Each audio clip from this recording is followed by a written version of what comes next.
So this one is a buy or sell. This is Antonio Gibson. His ADP is 2.2, meaning that's 26 overall. Okay. Second pick, second round. We're going PPR, 12-man traditional league.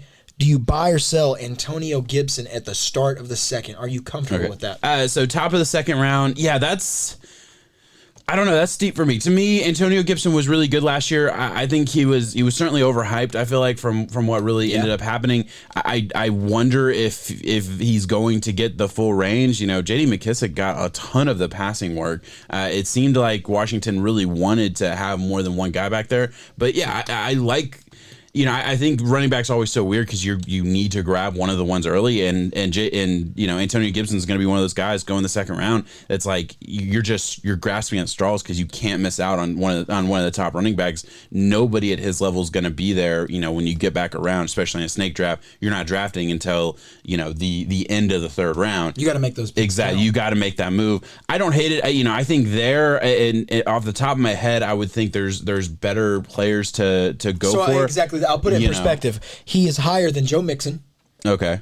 Would you rather have Joe Mixon or Antonio Gibson? I'd take Joe Mixon. I would. Okay. I think he's more. I think he's more overall talented. He is higher than Josh Jacobs. Josh Jacobs is hard because I just hate the way the Raiders use him. Like they put so many other guys in there. But I do like Josh Jacobs, and I probably would rather have Josh Jacobs. And according to Fantasy Pros, I know on Calculator it was different. They were a few spots off. Okay. Antonio Gibson is higher than Austin Eckler. I'd take him over Eckler. I would. Okay. I would. Yeah.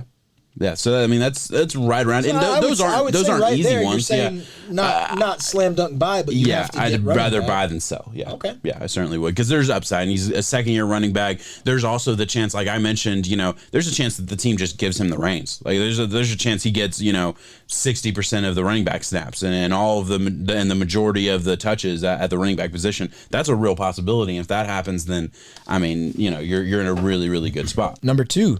This is also on running backs. This is the Jaguars. This is James Robinson. Our ADP is 2.10. This is back of the second round. No way. And here, fantasypros.com. That's where James Robinson goes, and Travis Etienne goes in the 7th round.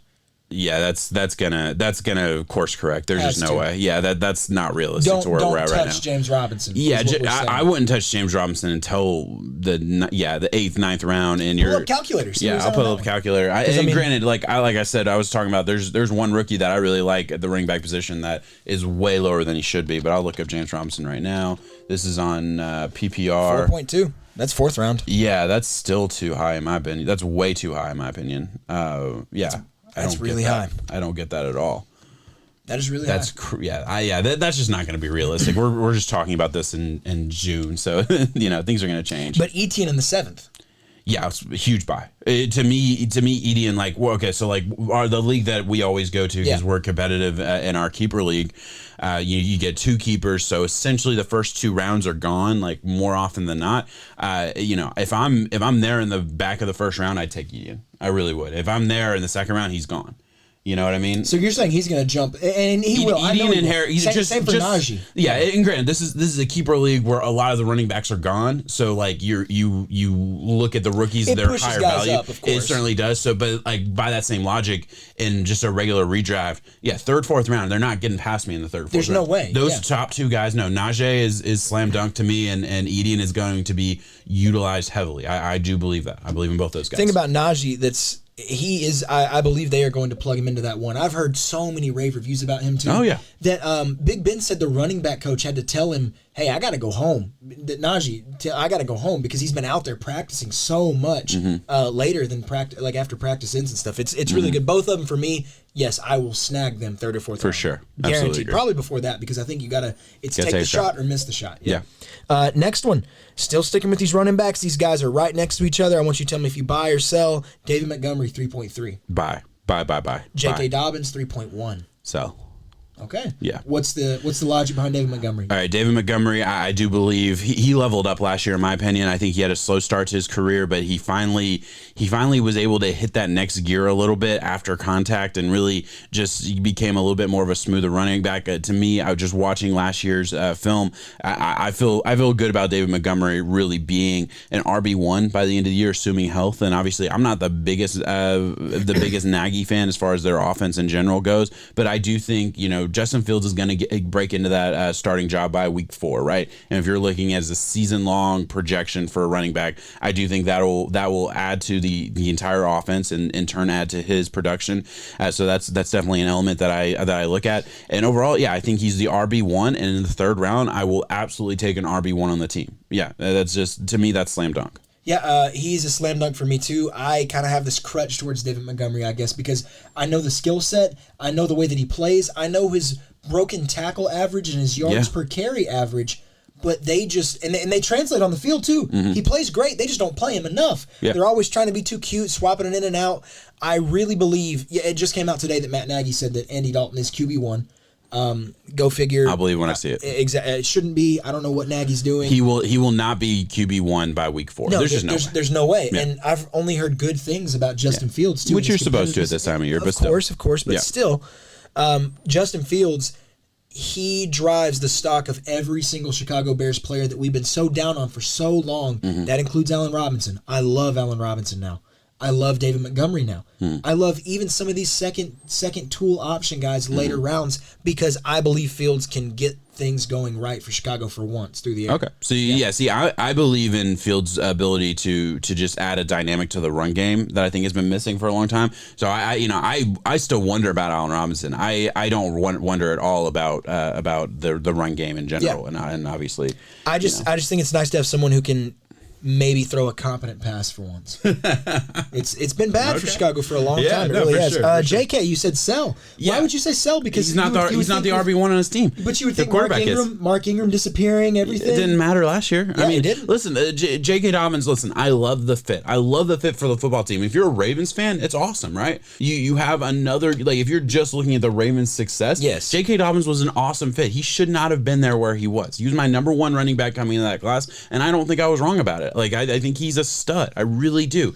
But he's on a football team that is going to spread it around. Gus Edwards is going to get his touches. I mean, and then their other guy that was 4th on their roster last year is going to be 3rd this year. Justice Hill. Thank you so much. I think he's going to get some touches. And then obviously the quarterback is going to cut into the running back production as well. I'm not saying he'll be bad, but in the 3rd round, you're drafting a guy who he will be RB2.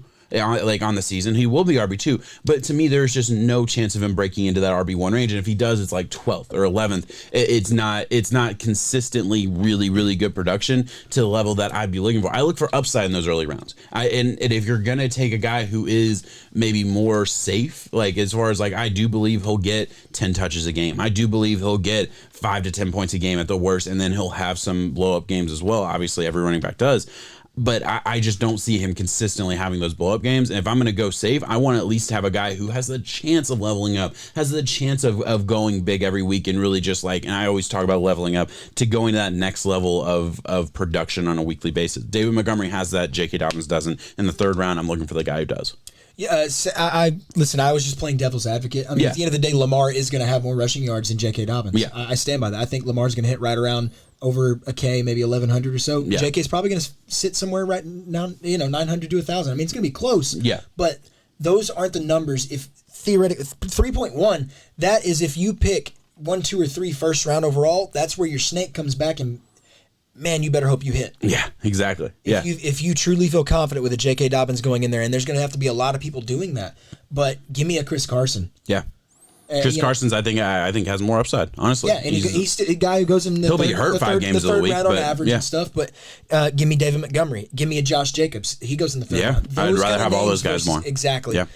One, it's not on my list, but DeAndre Swift. Care to mention anything about it? He goes in the same. Huge upside. Huge upside. DeAndre Swift, I think, at the end of the day, is going to start going in the 2nd because the hype around him, at least, and everything I've seen in fantasy football circles, is that he's going to be the clear cut RB1. His season got off to a rocky start. I don't know if you remember week 1. Dropped that game winner. Yeah, they had the win. It was an easy touchdown catch in the corner, like the top corner of the end zone, and it bounced off his chest. So that was a tough way to start the year. And then obviously AP was there. You had Kerryon Johnson, who was there, is siphoning off.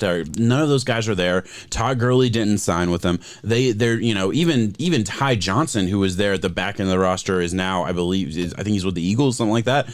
He's not there. Like, there's nobody there anymore. So it just opens up this perfect path for DeAndre Swift to be the clear RB1. And does he have the talent? Did we believe in the talent last year coming into the draft? I did. I do. And you honestly, you look at, like, this is kind of crazy to think about, but if you look at like the Lions' best unit overall, it's their offensive line.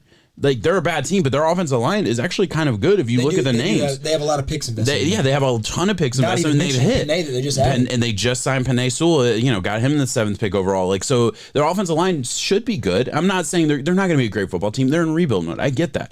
But their run game should be good. I know that Jared Goff can throw to the running back plenty. Like, I've seen that enough. I'm good with that. Yeah, I do believe DeAndre Swift has the chance to be really special. Would I take him the first? Absolutely not. I think I would really take him in the second. So in the third, yeah, I think that's a huge steal, to be honest. Yeah, there we go.